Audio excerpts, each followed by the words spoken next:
falamos agora um pouco a respeito de economia e nós temos observado vários posicionamentos, debates, introduções de assuntos que estão relacionados à taxa de juros, ao câmbio, aos cenários que mostram como é que estão essas reservas cambiais. E para falar desse assunto, nós vamos conversar com o Roberto Troster, ele que é economista, participa do Agricultura BR aqui no canal do Boi ao vivo, e vamos falar um pouco sobre esse tema. E o Troster, ele publicou um importante artigo em um jornal de circulação nacional, no qual ele traz um destaque, né, sobre estabilidade, função do Banco Central e as questões que são ligadas às reservas cambiais do Brasil, que desde 2011 são muito altas. Vamos conversar com o Roberto Troster, então, ele participa conosco. Troster, sempre um prazer tê-lo aqui conosco. Eu vou começar perguntando para você, para o nosso público que está nos acompanhando, o que essa reserva cambial que o Brasil tem, ela traz de garantia de estabilidade financeira, o que ela traz de garantias para a população de uma maneira geral e por que você a considera alta? Boa tarde, seja bem-vindo. Boa tarde, é sempre um prazer conversar com você. Então, por partes, por que você faz uma reserva? Por que você anda com um pouco de troco na carteira? Você faz o troco proporcional ao que você vai gastar.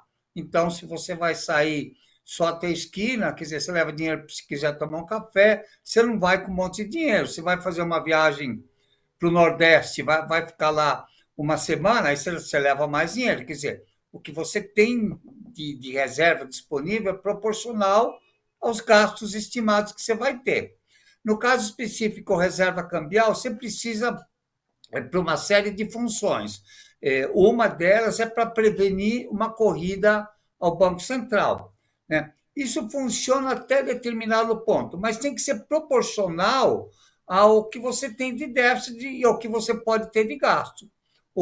Não sou eu, o próprio Fundo Monetário Internacional estimou que as reservas brasileiras são excessivas. E elas mantêm esse patamar de 350% ao ano desde 2011. Quer dizer, 350 bilhões de dólares. Isso é um seguro muito caro. De lá para cá, o Brasil esse ano vai ter um superávit comercial pelo menos 4 vezes maior do que era naquela época. Você tem indicadores macroeconômicos bons, você não tem um risco fiscal naquela época como você tinha naquela época. Então, não tem sentido isso. Isso é muito caro também. Só uma conta assim, no joelho, as reservas correspondem a 18% do PIB e a 24% da dívida bruta brasileira. 18%, a diferença entre a taxa interna e a Selic e a taxa de aplicação das reservas é da ordem de 6%. 18% de 10,9 bilhões, de 11,9 bilhões, vezes 6, dá mais de 100 bilhões de reais que a gente gasta todo ano para esse seguro. É muito caro. Hoje, o Brasil gasta em juros, não só esses da dívida, mais de 400 bilhões de reais. Gasta mais em juros do que em educação, saúde e justiça somado, os três. Quer dizer, então você tem um seguro caro. Tá. Segundo, você tem reservas para administrar um pouco o câmbio, né? Para você evitar saltos ou quedas muito fortes. Para o agricultor, para o industrial, mais importante que o câmbio muito alto, o câmbio muito baixo, é o câmbio estável, que ele consiga fazer conta. Você estava falando no bloco anterior, se compra o insumo agora e o dólar cai, ele vai perder dinheiro, não porque ele usou mal os insumos, mas por conta das variações do dólar. Segundo, câmbio flexível, por que é? É que você ajusta a competitividade, a taxa de câmbio, a competitividade da economia.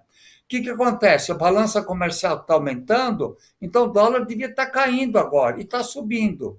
E aí você tem uma série de distorções. Os volumes transacionados na B3, que deviam ser de hedge para os agricultores, acabam aumentando a volatilidade. São várias vezes maior do que negociado no mercado à vista. algumas operações no futuro você não tributa, e você tributa o IOF de um turista que vem aqui no Brasil gastar dinheiro. Então, você tem que repensar um pouco o câmbio. Não dá para continuar assim. Não dá para deixar toda a economia refém dos humores da Bolsa. Você precisa das bolsas, as bolsas são importantes, são necessárias, mas você tem que, como qualquer mercado, você tem que regular ele bem. No caso específico, a função do Banco Central não é deixar o câmbio flutuar, é estabilizar o câmbio num patamar realista. Então, ele pode usar as reservas comprando e vendendo a moeda para evitar grandes oscilações. Esse é o papel do Banco Central. Fazendo isso, a gente vai ter menos surpresa. Se não, é essa loteria. Quer dizer, tem até a piadinha, né, que todo exame de política cambial, a pergunta todo ano é o mesmo, mas a resposta certa varia, né? Troster, e pela sua fala, tem um fator que a gente sempre fala aqui no Agricultura BR, conversa aqui no canal do Boi, com os nossos telespectadores, com produtores rurais, e a expressão é o seguinte: seguro é muito caro. Para o agricultor, para o lavoureiro, ele é muito caro. Seguro no Brasil, de uma maneira geral, seja o seguro cambial, seja das reservas, né, cambiais do Brasil, seja das lavouras, seja da casa, do carro, ele costuma ser muito caro no Brasil, uma característica nacional, esse custo que o país tem. E a gente tem falado bastante a respeito dessa questão de juros, até tivemos no meio da semana a confirmação, né, até a interrupção dos recuos na taxa básica de juros, ela teve ali a sua manutenção em 10,5%, né, e aí tem as alegações do Comitê de Política Monetária Nacional para isso. Existe o mercado dizendo que estamos com uma economia mais instável, portanto não teria condições disso ocorrer. Afinal, há cenários, há algum momento aqui no Brasil que poderia trazer para o país um recuo em relação a essas taxas, a taxa de juros básica do Brasil, que acaba refletindo em todo o resto? Sim, só o comentário sobre seguros. Por que você tributa seguros? Mas você tem IOF em seguro agrícola. É um absurdo isso. Quer dizer, você não está recebendo nada e tem que pagar um imposto para se proteger.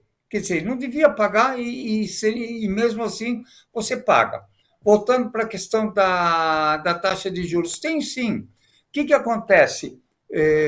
Nós estamos comemorando 30 anos do Plano Real. O Plano Real estabilizou a moeda, mas não fez todas as mudanças no arcabouço de intermediação. Então, você tem indexação, índices múltiplos, você tem tributação do crédito, você tem a moeda remunerada. Todos esses fatores fazem com algo chamado de taxa neutra. O que é a taxa neutra? A taxa em que você, abaixo dela, é inflacionário e acima dela é deflacionária.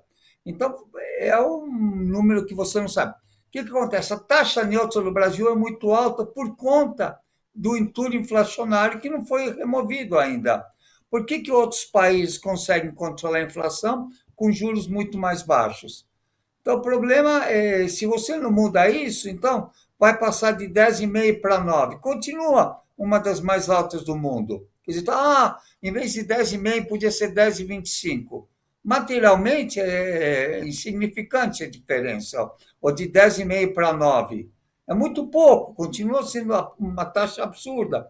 Nós temos que modernizar todo o arcabouço do real. Nós ainda trabalhamos com taxa mês, taxa ano, operações de curtíssimo prazo. Você tem mais cheque especial, tem mais concessões, por exemplo, que capital de giros. Apesar do cheque especial para a empresa ser 17 vezes mais caro que o capital de giro, tem mais concessão para cheque especial que capital de giro. Não faz sentido. Quer dizer, se a gente não modernizar isso, nós vamos continuar assim.